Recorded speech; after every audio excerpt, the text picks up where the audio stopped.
Père et du Fils et du Saint-Esprit, ainsi soit-il, mes chers frères et sœurs, neveux, nièces, chers amis, nous continuons notre méditation sur l'espérance chrétienne. Aujourd'hui, nous allons voir les défauts de l'espérance, ce qui empêche que l'espérance soit vraiment espérance chrétienne. L'espérance cesse d'être agréable à Dieu si l'on espère de lui plus ou moins ce qu'il a promis. Il faut avoir une confiance totale en Dieu. Il ne faut jamais désespérer.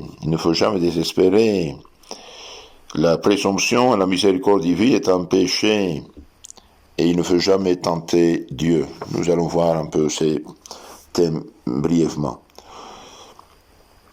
On a dit dans les causeries antérieures que les fruits de l'espérance sont la protection divine. On obtient tout de Dieu quand on met toute sa confiance en Dieu. Celui qui espère en Dieu, il est fortifié, il est porté puissamment aux bonnes œuvres et aux vertus héroïques, et aussi l'espérance chrétienne conduit à la vie éternelle. Celui qui a l'espérance est sûr de son salut, celui qui a un noyau est sûr de l'arbre qu'il planterait, car le bonheur éternel est contenu dans l'espérance, comme l'arbre dans le noyau, dit saint Thomas d'Aquin. C'est par l'espérance que nous sommes sauvés, dit saint Paul. Saint Bernard compare la foi en la toute-puissance et la fidélité à l'amour de Dieu à une triple corde indéchirable que du haut de la patrie il nous jette dans notre prison, le long de laquelle nous devons nous élever jusqu'à la vision de la gloire. La maison de Dieu, c'est de la sainteté fondée sur la foi, élevée par l'espérance, achevée par la charité, dit saint Augustin. Au ciel, il n'y aura plus d'espérance, car on possédera les biens que l'on désirait et on attendait. Dans le ciel, il reste seulement la charité.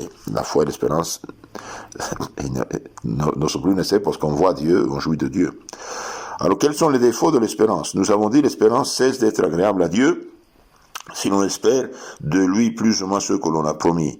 On ne doit pas se fier à ses propres forces, à celles des hommes ou à des moyens humains plus qu'à Dieu. Sinon, l'on est confondu car rien n'est plus sûr en dehors de Dieu. L'espérance de celui qui se fie seulement aux moyens humains n'est pas chrétienne ni divine, mais terrestre. Bon, ça n'empêche pas d'avoir la prudence que Dieu nous donne, mais mettre sa foi, son confiance en Dieu.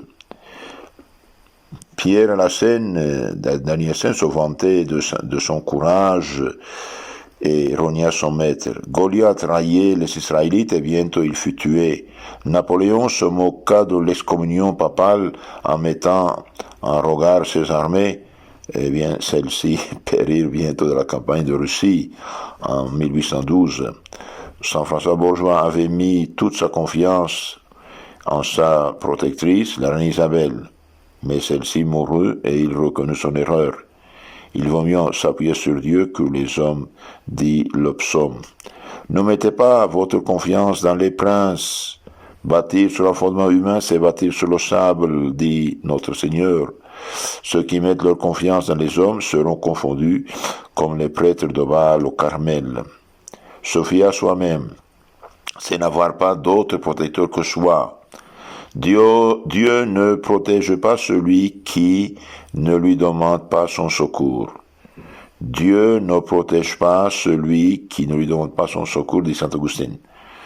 Celui-là seul qui a l'espérance chrétienne peut s'écrier « C'est en vous, Seigneur, que j'ai mis ma confiance, éternellement je ne serai pas confondu. » Psaume 30, verset 2. Aussi, il ne faut jamais désespérer, c'est-à-dire ne jamais perdre la confiance que Dieu nous pardonnera nos péchés et nous secourra dans le besoin.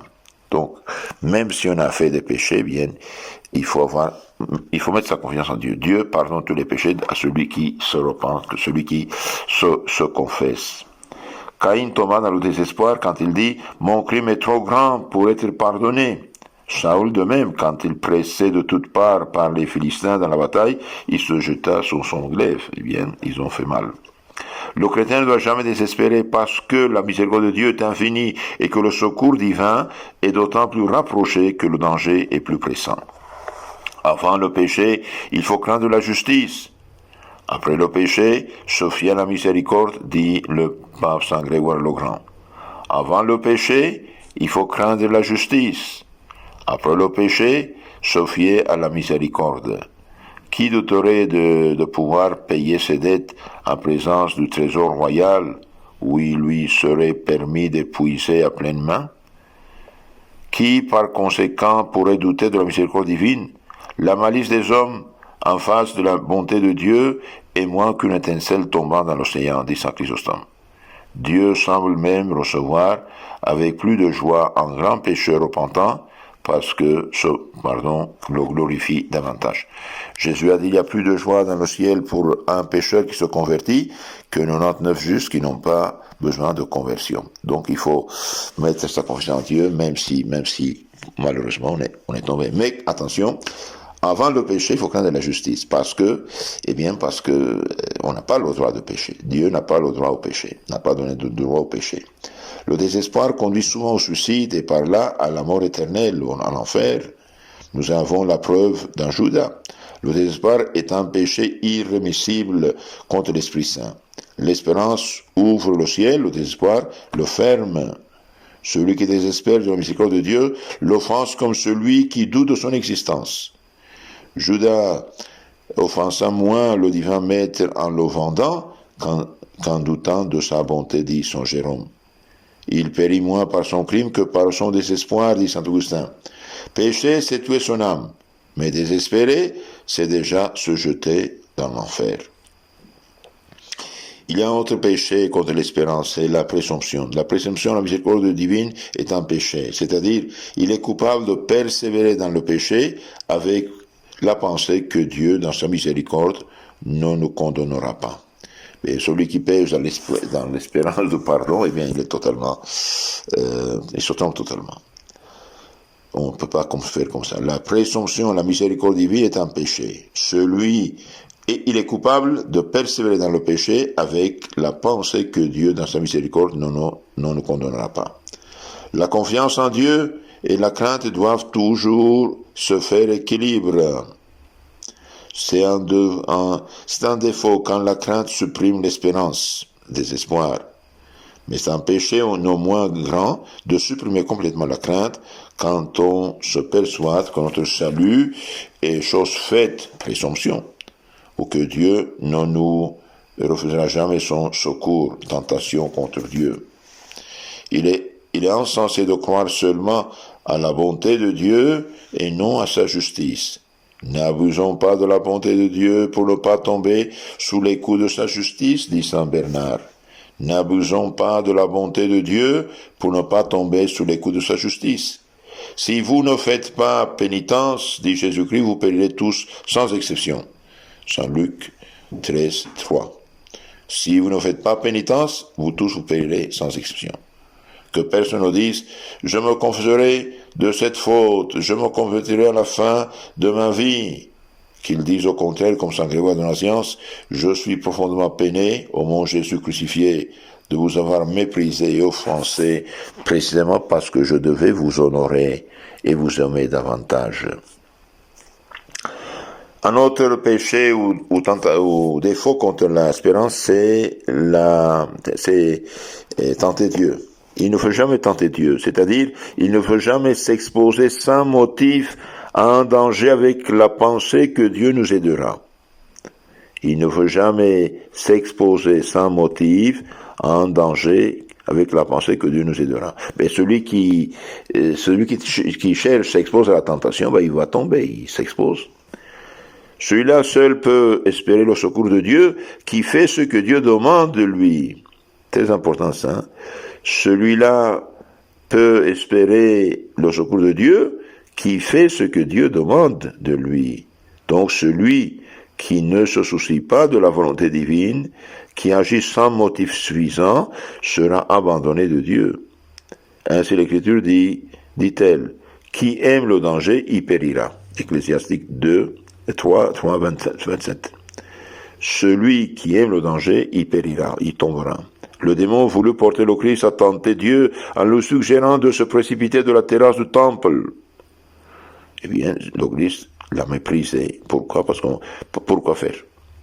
Celui qui est dans une maladie grave négligerait par exemple d'appeler le médecin ou de prendre les remèdes dans la pensée que Dieu le guérira. Sans cela, offenserait Dieu, à moins qu'il ne sût par expérience que son tempérament peut se passer de ses moyens, à moins que les remèdes ne soient pas à la portée de sa bourse. Dans la primitive Église, celui qui se jetait présomptueusement devant du supplice n'était pas honoré comme un martyr, quoiqu'il donnât sa vie pour la foi. La tentation de Dieu est un grand outrage de Dieu, dit Saint Alphonse de Ligorie. Donc, on a fait quelques causeries sur l'espérance. Maintenant, je vais faire un résumé de tout cela. L'espérance chrétienne, nous avons dit, est l'attente confiante de tous les biens que Jésus-Christ nous a promis pour l'accomplissement de la volonté de Dieu. En retour de l'accomplissement de la volonté de Dieu, eh bien, Jésus-Christ nous a promis le bonheur, c'est-à-dire le bonheur éternel et tous les moyens nécessaires pour y parvenir, c'est-à-dire la grâce divine, les biens temporels indispensables à la vie, le pardon des péchés, le secours dans la nécessité et l'accueil favorable de nos prières. Le Christ nous a appris dans le Notre Père à demander différents biens. La meilleure prière chrétienne, c'est le Notre Père, parce que c'est la prière du Seigneur. L'espérance chrétienne naît de la foi. Nous espérons de Dieu tous les biens promis par lui, parce que la foi nous enseigne que Dieu est infiniment fidèle, puissant et bon, et que Jésus nous a mérité tous ces biens. Les biens promis par Jésus-Christ ne peuvent être espérés que par le fidèle observateur des commandements ou par le pécheur repentant. Ceux qui me disent Seigneur, Seigneur, n'entreront pas dans le royaume des cieux, mais ceux-là seulement qui font la volonté de mon Père dans les cieux. Le pécheur ne peut espérer en Dieu que quand il se repent sérieusement de ses fautes. Et celui qui a péché, il se repent s'il y a pardon. Le juste, au contraire, peut espérer de Dieu que Dieu subviendra à tous ses besoins. Cependant, le juste doit s'efforcer d'acquérir les biens qu'il espère de Dieu. L'espérance chrétienne doit être accompagnée d'une crainte salutaire de péché, ne pas s'exposer au péché et à la tentation. L'espérance chrétienne est un don de Dieu, car la faculté d'espérer ne s'obtient que avec la grâce sanctifiante. Quels sont les fruits de l'espérance chrétienne? Nous avons dit que celui qui espère en Dieu jouit d'une protection spéciale de Dieu. Celui qui espère en Dieu obtient tout de Dieu, car Jésus-Christ, il est capable de transporter des montagnes, c'est-à-dire de surmonter tous les obstacles. Celui qui espère en Dieu est fortifié par lui. Il est intrépide devant les hommes, patient, joyeux dans les tribulations, notamment en face de la mort. L'espérance chrétienne nous porte puissamment aux bonnes œuvres et aux vertus héroïques. L'espérance chrétienne conduit à la vie éternelle. Quels sont les défauts ou péchés contre l'espérance? Eh bien, on ne doit pas se fier à ses propres forces, à celles des hommes ou des moyens humains, plus qu'à Dieu. D'abord Dieu.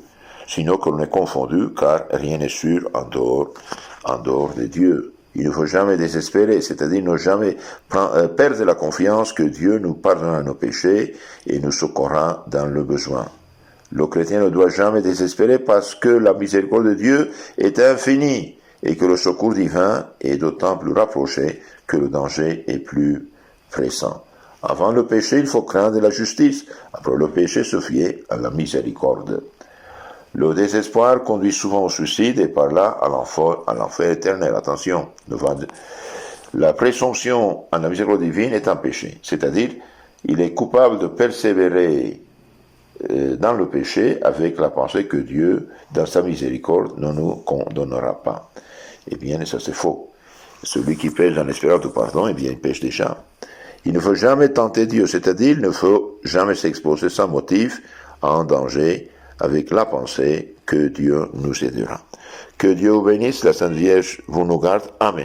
Au nom du Père et du Saint-Esprit. Amen.